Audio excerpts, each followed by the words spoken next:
என்னங்க நான் இன்னைக்கு என்ன டிஷ் செஞ்சு காமிக்க போறேன் அப்படின்னா எல்லாத்துக்கும் பிடிச்ச கஞ்சியும் கருவாடும் தாங்க செஞ்சு காமிக்க போறேன். பாருங்க, இப்ப நம்ம மார்க்கெட் போறோம்னு வைங்க, கருவாட்டு வகைராவில வாங்கக்கூடியது முக்கியமானது எது அப்படின்னாங்க நெத்துளி கருவாடும் ஓல கருவாடுங்க. இந்த கருவாடுனால என்ன நன்மைகள் அப்படின்னா இந்த காய்ச்சல், இருமல், சளி இதெல்லாம் ஒண்ணுமே வராதுங்க. அதுக்கோசரம் நம்ம இந்த கருவாடு வாங்கி செய்யறோங்க.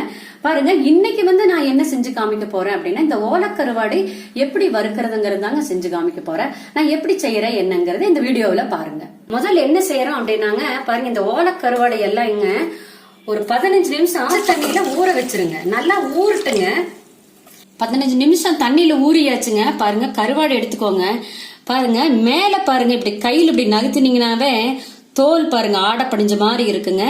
இதை நம்ம அப்படியே இழுத்துறோனுங்க. பாருங்க, இப்படி நீங்க இழுத்தீங்கனாலே வந்துருங்க. பாத்தீங்களா, ஃபுல்லா வந்துரும். இந்த தலைக்கட்டை கருப்பா இருக்குது பாத்தீங்களா, இதுதாங்க குடலு. இது இப்படியே பிச்சு எடுத்துடுறீங்க.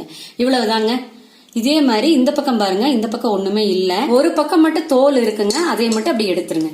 இவ்வளவுதாங்க கிளீன் பண்றது. இந்த வால் பகுதியும் அப்படிதாங்க கையில பிச்சிருங்க. இவ்வளவுதாங்க.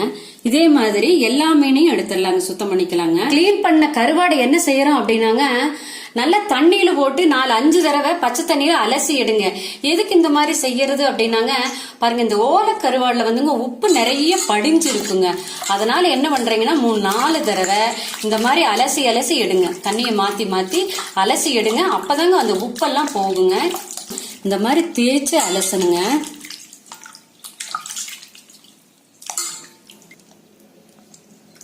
பாருங்க, எல்லா கருவாடுமே கழுவி எடுத்தாச்சுங்க.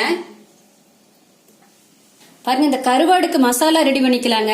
பாருங்க, வீட்டுல அரைச்ச மிளகாய் தூளுங்க, அது கொஞ்சம் போட்டுக்கோங்க. மஞ்சத்தூளுங்க, மஞ்சத்தூள் கொஞ்சமா போட்டுக்கோங்க. போட்டுட்டுங்க, உப்பெல்லாம் ஒண்ணும் போடுறது இல்லைங்க. இது ரெண்டையும் நல்லா அப்படி கையிலேயே நல்லா இப்படி கலக்கிடுங்க. கலக்கிட்டு நம்ம கருவாடு கழுவி வச்சிருக்கிறோம் இல்லைங்களா, அந்த கருவாட்டுக்கு இப்படி 2 பக்கம் நல்லா இப்படி கையிலேயே தேய்ச்சிருங்க. இந்த மாதிரி நல்லா கையிலேயே தேய்ச்சிருங்க.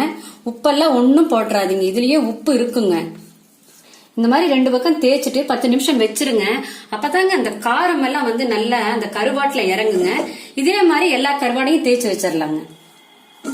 இப்படியே 10 நிமிஷம் இருக்கட்டுங்க. 10 நிமிஷம் ஊறியாச்சுங்க. வறுத்தெடுத்துடலாங்க.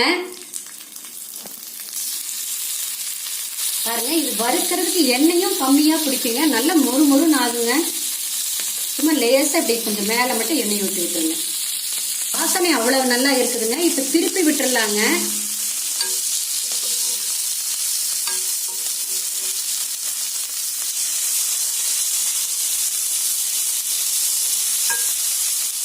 கருவாடு பாருங்க எப்படி மொறுமொறுன்னு இருக்குதுன்னு பாருங்க. நல்ல வாசனையாவும் இருக்குதுங்க. பாருங்க, இந்த கருவாடு வறுக்கிறதுக்கு எண்ணெயும் கம்மியா தாங்க பிடிக்கும். பார்த்தாலே நீங்க சாப்பிடணுங்க, அப்படி இருக்குதுங்க கருவாடு. கருவாடு ரெடிங்க. சூப்பரா வந்திருக்குது பாருங்க, எப்படி மொறு மொறுன்னு இருக்குதுன்னு பாருங்க.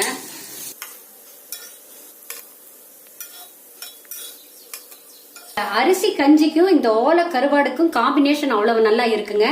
பாருங்க, கஞ்சி போறதும் தெரியாதுங்க, கருவாடு தீர்றதும் தெரியாதுங்க. அவ்வளவு டேஸ்டா அவ்வளவு நல்லா இருக்குங்க. இதே மாதிரி செஞ்சு பாருங்க. உங்களுக்கு இதுல ஏதாவது சந்தேகம் இருந்தா கேளுங்க, நான் பதில் சொல்றேங்க.